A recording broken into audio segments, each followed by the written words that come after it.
A massive rocket stood ready for a difficult and uncertain 2-year mission to Mars. It looked as if it was waiting to leave this blue Earth behind and travel toward a distant, unknown world. Inside were 3 brave astronauts: Mission Commander Marina, on her final mission, Biologist David, and Medical Officer Zoe, responsible for everyone's health and safety. All 3 lay strapped in their seats, hearts racing. Then, with the final countdown, the rocket blasted off. A violent jolt shook through the cabin, and every vibration reminded them that they were leaving the safety of Earth and stepping into the harsh reality of space. Within minutes, the rocket climbed 70 kilometers above the atmosphere. Suddenly, Commander Marina noticed a malfunction in the main engine. She immediately ordered everyone to put on their helmets and prepared to abort the mission. Panic filled the cabin. Everything now depended on the final instruction from the ground station. The 3 held their breath. Then, a message came through. The engine had stabilized. The mission could continue. Relief washed over them, and with renewed confidence, the rocket shot forward, breaking free from Earth's atmosphere. Soon, they reached Earth's orbit. Through the capsule window, they saw the calm, stunning blue of their planet. The sight brought a smile to all their faces. Their next step was to dock their capsule to the massive spacecraft waiting in orbit. This ship would be their home for the next 6 months and would carry them across the endless void to Mars. Slowly, the capsule approached the spacecraft, and with a soft metallic click, it docked. With that, the 3 astronauts stepped into a new chapter, but none of them knew that this mission would soon become the worst mistake of their lives. After entering the huge spacecraft, they immediately began setting up their equipment. When they opened a large window shutter, Earth appeared once more, floating quietly below, almost as if the universe itself was watching them. Later, the 3 sat together for breakfast. Between laughs, David joked that they would have to tolerate each other for the next 2 years. After eating, they contacted the ground station and reported the mission status. During the call, it became clear that this was Marina's final mission before retirement. The ground team asked a few questions about her, while the spacecraft drifted farther and farther from Earth. The deep silence of space slowly wrapped around them. Sometime later, Marina was checking the systems. When she noticed drops of blood on the floor, her heart froze. She looked up toward the main unit of the life support system. When she opened the panel, an unconscious man tumbled out. The shock stole her breath. David and Zoe rushed over and were stunned by the sight. None of them could understand how a man had ended up inside their spacecraft. David and Zoe quickly placed him on a stretcher and began treating him. He was severely injured.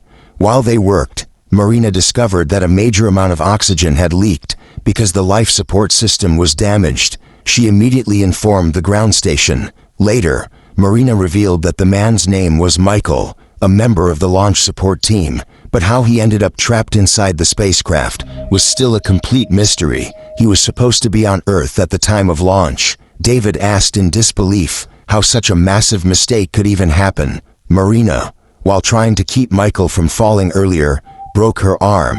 Zoe quickly put it in a cast and told her it would take 6 weeks to heal. At that moment, all 3 began to realize that this mission would not be as simple as they had hoped. Suddenly, a loud alarm echoed through the ship. The system reported that carbon dioxide levels had risen by 2%.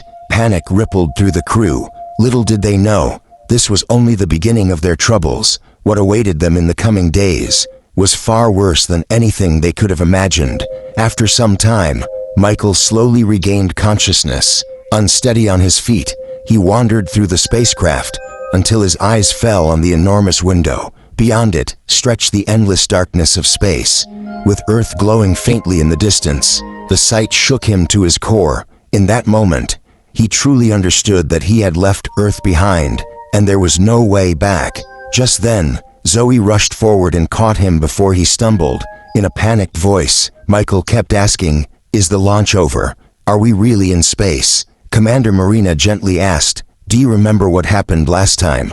Michael, confused, said he was only doing his job, but remembered nothing else. The commander then told him he had been unconscious for 12 hours. Hearing this, Michael's face collapsed with fear.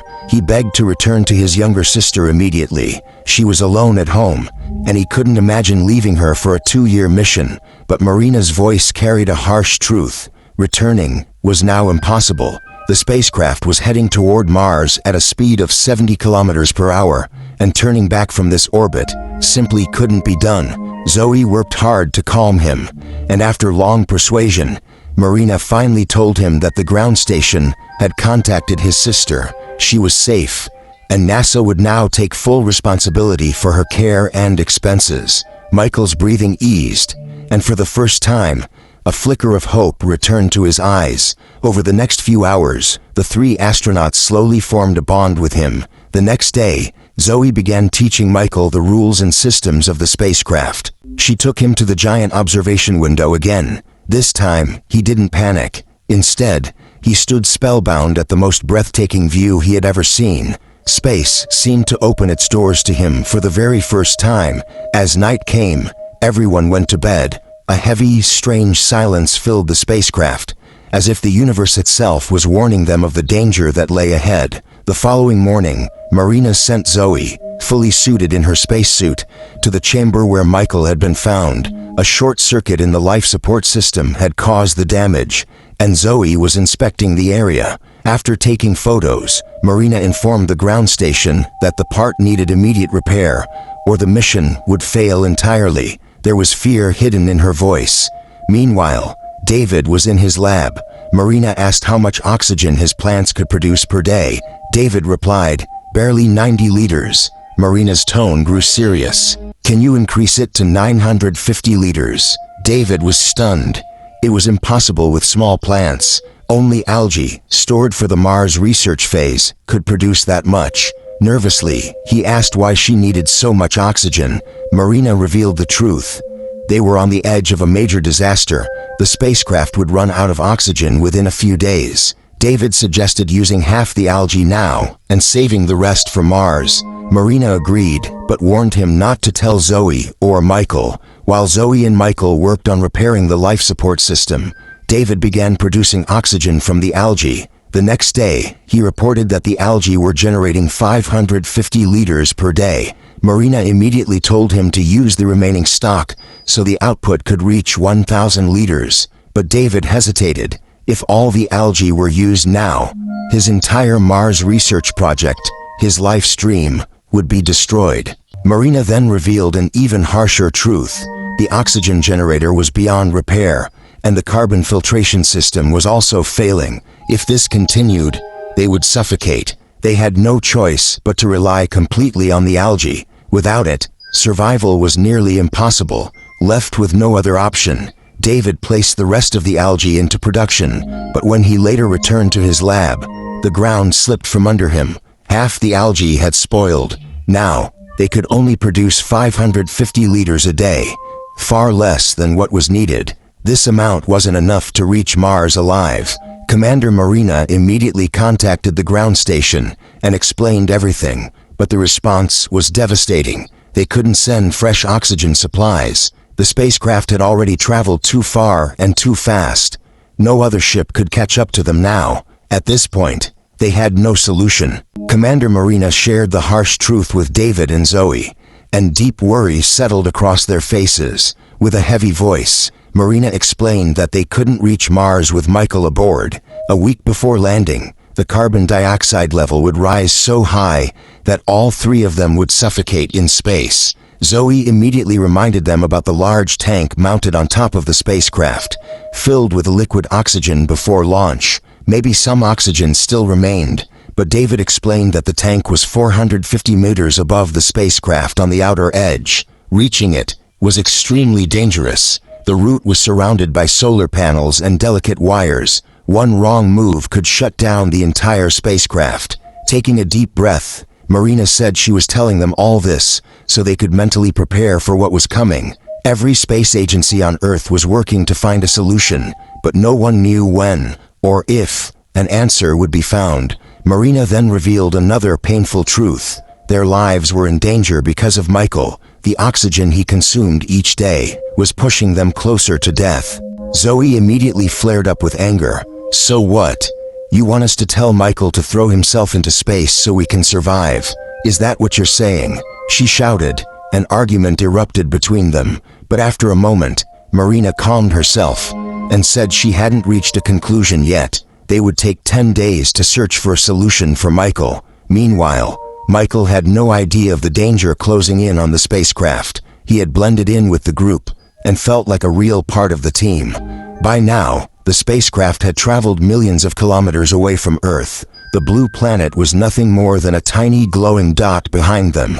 3 more days passed, but no solution emerged. David finally told the commander, "We can't wait any longer. If Earth had a solution, they would have told us by now. We must make a decision, whatever it costs. We can't risk our own lives to save Michael." His voice trembled with fear and helplessness. Time was slipping away. Night fell, leaving a heavy silence hanging over the spacecraft, an oppressive darkness weighing on the minds of all three. Marina, David, and Zoe sat alone in their corners, each lost in thought, wrestling with the same impossible question. David, devastated, sat quietly for a long time. Then, suddenly, he stood up and went to his locker. He took something out and walked straight toward Michael. He could no longer keep the truth from him. His voice was tired and trembling as he told Michael everything. "With you here, we'll all die before reaching Mars. For the past 3 days, we've been searching for a solution, but nothing has been found. Every breath you take is putting this mission and our lives at risk. I was ordered not to tell you, but there's no point hiding it anymore. They've paused the decision for your sake, giving 10 days in the hope of finding something." Michael asked in a shaky voice, "Is there a way out?" David took a deep breath. "No. If there was, NASA would have told us." Then he placed an injection on the table beside Michael and said quietly, "This won't hurt. You'll just fall into a deep sleep."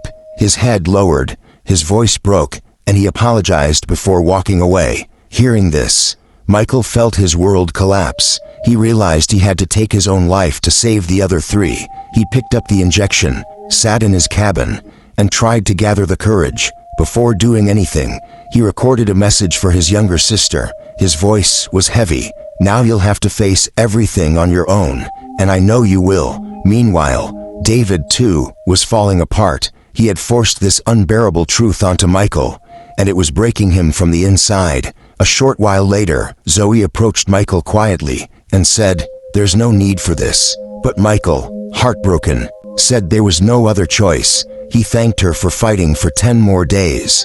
Zoe's eyes filled with tears. "I won't let you die like this. You don't need to kill yourself." Michael handed the injection back to her. Burning with rage, Zoe stormed out and went straight to David. She threw the injection at him and shouted, "Why did you do this? Why did you tell him everything? And why did you take something from my lab? We agreed on 10 days. David replied tiredly, "We can't risk waiting 10 days. I'm trying to save the 3 of us and this mission. You wanted to kill him from day 1. Zoe snapped, "You didn't even try." David's composure finally cracked. Filled with anger and pain, he shouted, "I didn't try. I spent my entire life researching and building these systems so all of you could breathe. Now, I'll have nothing left to study on Mars for the next 2 years. And what did you do? You just accused me." Zoe fell silent. She had no answer. Quietly, she turned and walked away. After some time, Zoe picked up a manual and began searching for a way to reach the oxygen tank attached to the top of the spacecraft with Michael. The tank sat nearly half a kilometer above them, and the path to reach it was extremely dangerous, but they had run out of options. She began training Michael for the climb, but it proved far too difficult. He had never done anything like this in his life. Eventually, exhausted and defeated, Zoe returned to Commander Marina and David. She told them Michael wouldn't be able to make the climb. She then asked David for help, and to her surprise, David agreed immediately, without a single argument. The commander and David then showed Zoe something that drained the color from her face. Half of the remaining algae had rotted away. This meant the little oxygen they had been producing was now gone. With a heavy voice, Marina said, "We only have enough oxygen for 2 people now." After thinking for a moment, she instructed them, "When you reach the top, connect the gauge first. It will tell you how much oxygen is left in the tank." David and Zoe suited up immediately and prepared for this nearly impossible mission. Every step they took now would either lead them to life or straight into death. Finally, they opened the hatch and stepped outside, greeted by a vast ocean of darkness stretching endlessly around them. Silence surrounded them from all directions. Only faint rays of sunlight glinted off the spacecraft's metal surface, making the journey feel even more lonely and surreal. Inside, the commander constantly instructed them. She explained that once they reached the top, they would experience artificial gravity, but the higher they climbed toward the oxygen tank, the weaker the gravity would become. They would have to stay balanced at all costs. She also warned them not to damage any of the cables along the route. Even the slightest mistake could shut down the spacecraft's power supply and end the mission instantly. Slowly, they began their climb up the 450-meter tower. When they finally reached the top, they found themselves suspended in the endless silence of space. Far below, Earth and the sun looked like tiny shimmering dots. The sight was breathtaking and terrifying. They paused for a moment to steady their breathing, while the commander watched through the live feed, guiding them step by step. The artificial gravity was almost gone now, making the climb feel both easier and more dangerous. Eventually, they reached the fragile section of solar panels. This point was only halfway up the route. The commander issued a stern warning. Cross this section with absolute caution. If even one panel was damaged, the spacecraft's power would be lost forever, and no one would survive. Zoe and David carefully crossed the delicate area and continued toward the oxygen tank. As they began to descend toward it, they re-entered the influence of artificial gravity. After a while, they reached the tank, but now the challenge grew even more dangerous. They had to climb further down, where there was no support to hold on to. Sitting at the edge of the tower, Zoe peered into the infinite darkness below. This was the last edge of the spacecraft. One slip would send her drifting into the silent void forever. Because Zoe was lighter, they decided she would descend. She tied the rope around herself and carefully lowered her body. As she reached the hatch, it opened directly into the cold emptiness of space. The sight alone sent fear rushing through her. She entered and finally came face to face with the massive oxygen tank. Quickly, she connected the pipes and checked the gauge. When she saw the reading, hope surged through her. There was enough oxygen, enough for 4 people. Hearing the good news, Michael and the commander were overwhelmed with relief. The commander immediately ordered, "Send the first cylinder." Zoe quickly filled the cylinder and sent it upward, where David grabbed it securely. As soon as the second cylinder reaches Zoe, she starts filling it. Suddenly, a terrifying warning siren echoes through the spacecraft. The commander's voice breaks in. "This is a solar storm alert. Get back right now, or the radiation will kill you." But Zoe insists, "There's only a little oxygen left. I'll return once it's filled." The commander shouts back, "This storm is lethal. It will reach your position in 20 minutes. Return now, or you won't survive." Forced to abandon the second cylinder, Zoe races upward as fast as she can.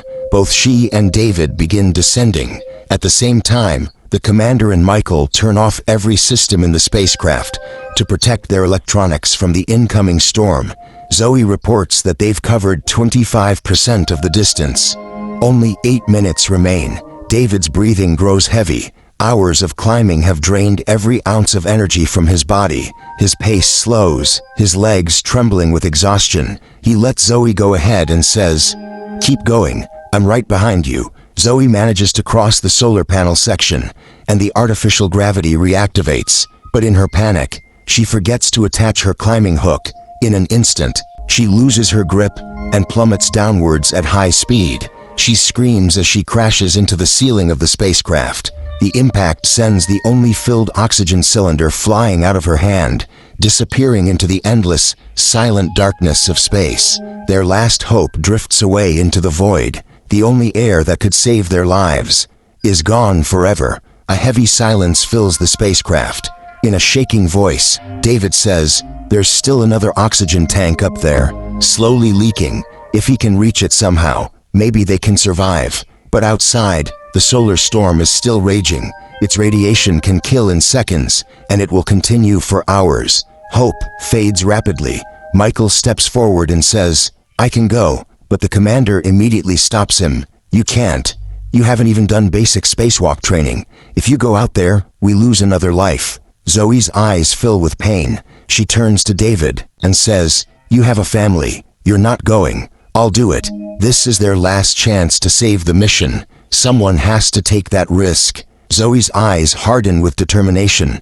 As she prepares to climb again, the commander breaks down, tears streaming as she whispers, "Forgive me. If my arm wasn't broken, I would have gone myself." Zoe puts on her helmet and quietly opens the hatch. She steps out into the storm. The radiation is so intense that it tears through her suit, burning her from the inside. But Zoe doesn't stop.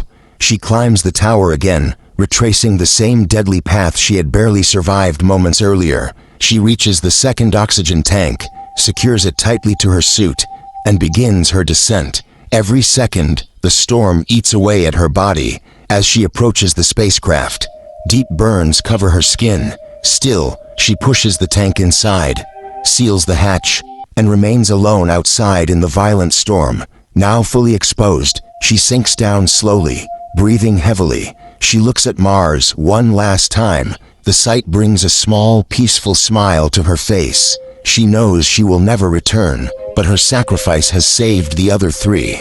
A calm acceptance fills her eyes, as if she carries no regrets. In this emotional and heartbreaking moment, her story fades into the silent void, her body swallowed by the storm, and with that, the mission reaches its tragic end. Friends, if you liked this video and got lost in the story while watching, please subscribe to support us so we can keep bringing you more videos like this. Thanks for watching.